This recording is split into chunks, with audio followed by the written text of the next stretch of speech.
A sealed document, a forgotten red box, and a single line of legal language that allegedly made seasoned constitutional advisors go completely silent the moment it was read aloud.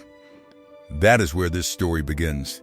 Not with a shouting match, not with a press conference, but with a quiet room, a legal team, and a piece of paper that Queen Elizabeth II had apparently kept hidden for years, a document so sensitive that even senior palace insiders reportedly believed it had vanished forever. It had not vanished.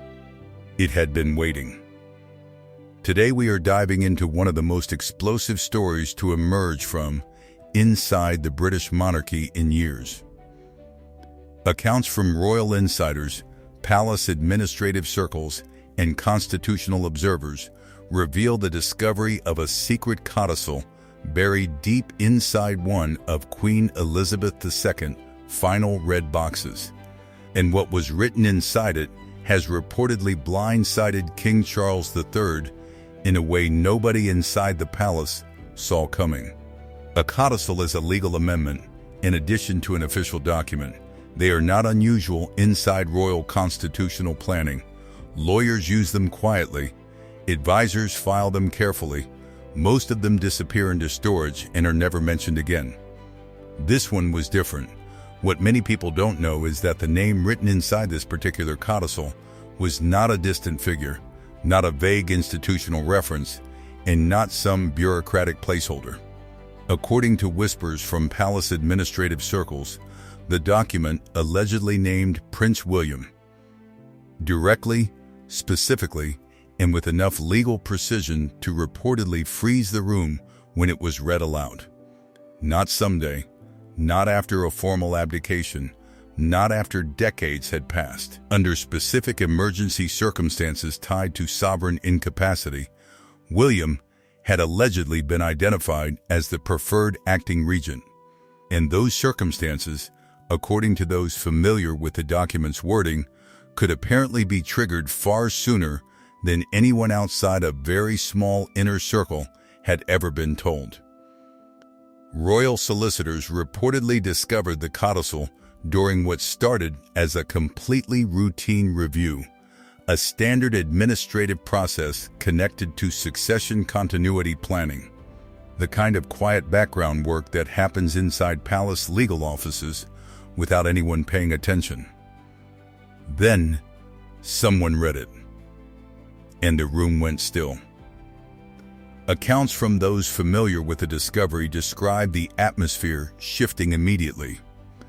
The language inside the codicil was not broad or theoretical. Insiders describe it as structured, deliberate, and unmistakably operational. The kind of precise legal language that tells you whoever wrote it was preparing for something very specific, not just covering general bases. Constitutional advisors reviewing the file were reportedly left visibly unsettled by what they found. For weeks afterward, according to palace whispers, the codicil stayed locked inside a tight circle of legal officials and senior administrators while everyone scrambled to understand what they were dealing with. Some courtiers allegedly tried to slow the document's internal circulation. Others reportedly feared what would happen if it leaked before the situation could be controlled. And through all of that scrambling, one question kept surfacing behind closed palace doors. Did King Charles know? Witnesses close to the situation claimed the answer, at first, was no. According to palace administrative sources, Charles was not included in the earliest review discussions surrounding the codicil. And when the briefing finally did reach him, insiders described the moment inside Clarence House as deeply somber. Not explosive, not confrontational, just quiet. A long, heavy, terrible quiet. That detail alone tells you how serious this situation became. King Charles III has not lived a small or private life. He spent decades preparing to carry the crown. He endured years of public criticism, personal scrutiny, and institutional pressure before finally standing at his coronation in May 2023, a moment the palace framed as the triumphant continuation of an ancient institution. But hidden beneath that moment, allegedly, was something only a small circle of people knew. His own mother had quietly prepared a constitutional safeguard powerful enough to reshape sovereign authority during a crisis, and she had done it, reportedly, without ever telling him directly. That is the story, and it goes much deeper than a single document. Let's talk about what really happened in the years before any of this came to light, because this codicil did not appear from nowhere. Queen Elizabeth II spent more than 70 years studying the monarchy from the inside. She had seen everything: abdications, wars, public scandals that nearly cracked the institution wide open. Moments when confidence in the crown dropped so dramatically that senior advisors privately feared the whole structure might not survive. And through every single one of those moments, she held the same belief: the monarchy survives only when continuity is protected before the crisis arrives, not after. Accounts from royal historians and palace insiders reveal that Elizabeth's concerns reportedly intensified significantly during the years leading up to Charles's accession. Long before his cancer diagnosis became public knowledge in early 2024, those closest to the late Queen describe her as deeply aware of the emotional, political, and institutional pressure building around her eldest son. She watched him. She studied the situation quietly, and according to various interpretations of private palace conversations from her final years, what she saw reportedly made her afraid, not of Charles personally, but of what could happen to the institution if the transition proved more turbulent than the public was prepared to handle. Insiders now whisper that Elizabeth began commissioning quiet constitutional discussions during this period. These were not grand official meetings with formal records. They were discreet conversations involving senior advisors, private secretaries, and trusted institutional figures, old guard palace people whose loyalty belonged not to any individual royal, but to the crown itself. Within those conversations, a phrase reportedly began circulating: streamlined authority transitions. On paper, it sounded almost harmless. Behind closed doors, insiders say it referred to something far more serious: the rapid transfer of royal operational responsibility during an emergency severe enough to disrupt sovereign leadership. The kind of scenario Elizabeth hoped would never arrive, but the kind she was absolutely determined to prepare for anyway. Constitutional advisors were allegedly instructed to revisit dormant frameworks tied to regency authority, succession continuity, and executive stability. Palace historians now compare the atmosphere to wartime continuity planning: quiet, methodical, and conducted well below the surface of anything the public would see. And at the center of those conversations, according to multiple sources, stood Prince William. By that point, William was no longer simply the future heir waiting patiently in the background. He had taken on the management of the Duchy of Cornwall. He had demonstrated, according to senior palace figures, a real ability to handle massive institutional responsibilities with discipline and restraint. The old guard reportedly admired the contrast between William's controlled public approach and the growing turbulence surrounding other parts of the royal household. They trusted him. And that trust, it turns out, was written down. Princess Anne was also reportedly part of these quieter preparations. Known for decades as the monarchy's most disciplined enforcer of duty, Anne allegedly pushed for stronger continuity protections behind the scenes, believing the crown could not afford even a single moment of operational uncertainty if the king's condition ever worsened unexpectedly. Prince Edward, often described as the quiet sentinel of the institution, was reportedly drawn into related discussions as well. Together, according to palace whispers, these figures formed an invisible protective structure operating beneath the surface of royal life. A silent architecture that Elizabeth II had apparently been quietly constructing for years. The Codicil was the written expression of that structure. And what made its rediscovery so explosive was not only what it said, it was how long it had apparently remained hidden from the one person it most directly affected. Because the deeper royal insiders looked into the timeline, the more unsettling the picture became. If Elizabeth had drafted this document purely as a protective measure, why had so few people been told about it? Who had known? Who had kept it quiet? And why was King Charles reportedly not among the inner circle that held this information? Those questions reportedly froze more than one room inside the palace. On the day King Charles was finally briefed on the full contents of the Codicil, insiders say the atmosphere inside Clarence House was chillingly calm. No shouting, no dramatic confrontation. One insider allegedly described the king as visibly shaken, not because William's name appeared in the amendment, but because of what the document's precision implied. This was not vague royal correspondence buried in general language.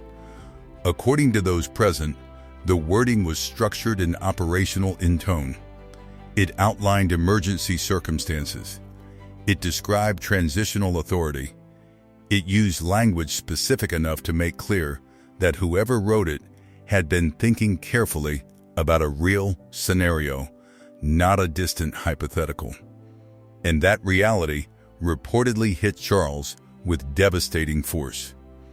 Accounts from those familiar with the briefing describe a king caught between two impossible things at once. On one side was the personal hurt, the son who had spent his entire life preparing for the throne, now sitting with the knowledge that his own mother had quietly prepared for the possibility that his reign could face a constitutional emergency far sooner than he ever expected. On the other side was the king, the sovereign who understood, perhaps better than anyone alive, why Elizabeth had believed those safeguards had to exist. For decades, Charles had reportedly viewed regency discussions as distant constitutional theory, the kind of legal framework every monarchy quietly maintains but never truly expects to use. He understood the mechanisms existed.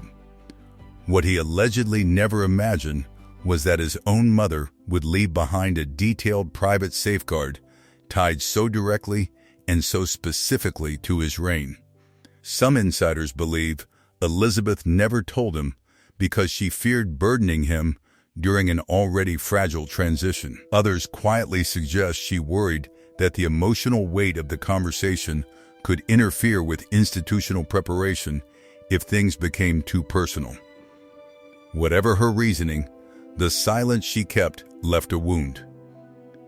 As whispers surrounding the Codicil spread through royal circles, courtiers reportedly became increasingly alarmed about what the revelation could do to unity inside the monarchy.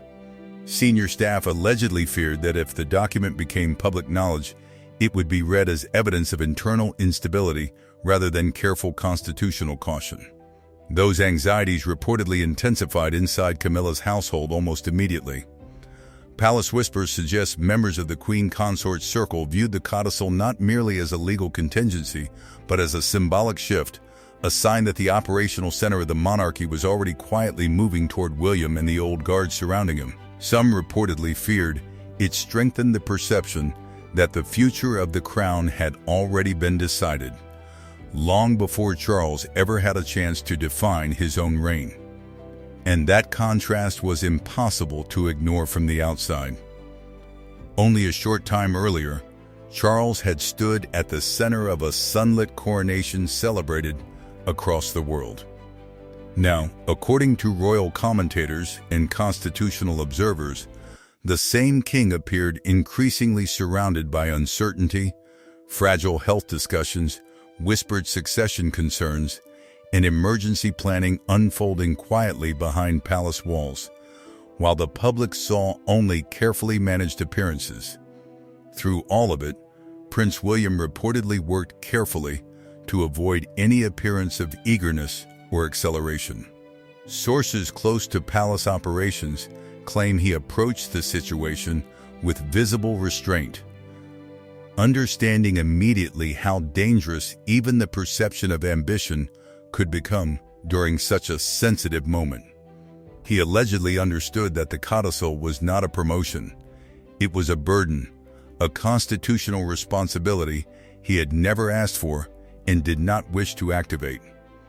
But the palace was already moving around him, whether he wanted it to or not. Catherine, Princess of Wales, was reportedly informed before several senior household figures, an unusual move that insiders say reflected the extraordinary sensitivity of the situation. Those who observed the couple during this period claimed the pressure around them was unmistakable. William allegedly became more withdrawn during private engagements. Catherine, according to one courtier, shifted quietly into what was described as protective operational mode, focused entirely on preserving stability around her family, while rumors intensified beneath the surface. And the deeper everyone looked at the codicil, the more unsettling the broader picture became, because whispers were beginning to emerge that Elizabeth II had not drafted this document merely as a precaution. She may have drafted it as preparation for something she believed was eventually unavoidable. What happened next reportedly triggered something palace insiders now describe as the Heirs Accord, an invisible alliance between Prince William, Princess Anne, and the constitutional Old Guard, quietly assembled to preserve stability at any cost. The atmosphere inside the monarchy allegedly changed almost overnight after the codicil's discovery began circulating among senior constitutional figures. What had started as isolated legal anxiety transformed into something more coordinated, more deliberate, more strategic. Princess Anne was reportedly one of the first senior royals to recognize the gravity of the moment. She allegedly stepped directly into private coordination meetings involving constitutional advisors, legal officials, and long-serving palace administrators trusted by the late Queen. Those familiar with her approach describe it as cold, methodical, and entirely focused on continuity. No chaos, no emotional panic, no public fracture. The institution first. At the same time, Prince William was quietly granted expanded access to sensitive briefing material tied to state continuity and constitutional preparedness. Insiders claim he began attending higher-level discussions connected to national obligations, sovereign representation, and emergency procedural planning, a shift described as subtle but unmistakable to those watching closely from inside the palace. The public, meanwhile, started noticing something impossible to fully explain. William was beginning to move like a king. The changes were subtle at first. A canceled appearance here, a delegated briefing there. But royal correspondents and insiders familiar with palace scheduling streams began picking up on a quiet transfer of operational gravity, the monarchy's center of weight slowly but visibly shifting toward the Prince and Princess of Wales. William and Catherine were increasingly positioned at the center of high-visibility moments designed to reinforce calm, stability, and confidence during an uncertain chapter. Palace advisors allegedly understood what every long-serving courtier knows: inside a constitutional monarchy, perception can become just as powerful as formal authority itself. The public does not merely observe the crown, it searches constantly for reassurance. And according to several royal commentators, the growing prominence of the Prince and Princess of Wales reflected an unspoken effort to anchor public confidence around the next generation before instability could take hold. Some courtiers viewed this as prudent institutional preparation. Others quietly feared it risked creating the appearance of a monarchy already transitioning psychologically away from Charles while he remained on the throne. A deeply uncomfortable optic that nobody inside the palace wanted to be forced to address publicly. Media speculation began intensifying the pressure from the outside. royal commentators and constitutional analysts reportedly started discussing what some described as shadow regency dynamics, a situation where operational leadership gradually consolidates around the heir long before formal constitutional authority officially changes hands. Legal experts repeatedly emphasized that symbolism does not equal power. But within monarchy, as insiders know well, symbolism and legitimacy have always been nearly impossible to separate. Every public gesture suddenly carried enormous meaning. Every state responsibility delegated to William. Every carefully managed appearance involving Catherine, whose rising public popularity reinforced the growing perception that stability now rested increasingly with the younger generation. Among senior palace figures, one phrase allegedly resurfaced repeatedly during private discussions: the firm before the family. According to insiders familiar with the old guard, that principle has guided royal survival for generations. Personal emotion cannot outweigh institutional preservation. Not ever, not even for a king. And hanging over all of it, over every scheduling adjustment, every expanded briefing, every carefully managed public appearance, was the growing belief that Elizabeth II had foreseen this exact sequence of events long before anyone else inside the palace was emotionally ready to confront it. The Codicil no longer looked like an isolated contingency hidden inside a forgotten red box. It was starting to resemble part of a much larger constitutional blueprint left behind by a monarch who understood better than anyone how quickly stability can vanish the moment the crown appears vulnerable. These stories provide insight into something the public rarely gets to see: the invisible architecture that holds the monarchy together during its most fragile moments. Not the ceremonies, not the public smiles, but the sealed documents, the quiet meetings, and the hard decisions made in rooms nobody outside the institution ever hears about. Queen Elizabeth II is gone. But according to those closest to the institution, her hand is still guiding the ship. In life, she mastered the art of silent endurance. In death, she may have left behind something even more powerful: a framework built to protect the monarchy during the exact kind of uncertainty now unfolding around it. Every appearance William makes, every briefing Charles sits through, every quiet meeting involving Anne or Edward, all of it, insiders say, is playing out inside a structure the late Queen designed years ago. This story was never truly about a single document hidden inside a red box. It was about legacy, sacrifice, and the terrifying responsibility carried by those born into a system where personal emotion must sometimes surrender completely to institutional survival. The monarchy now stands suspended between two eras, one defined by Elizabeth's iron stability, another still struggling to find its footing beneath the weight of transition. And somewhere inside the silent corridors of Buckingham Palace, beneath layers of protocol, history, and carefully kept secrets, Queen Elizabeth II's final safeguard reportedly remains, waiting, like a shadow, hanging over everything that comes next.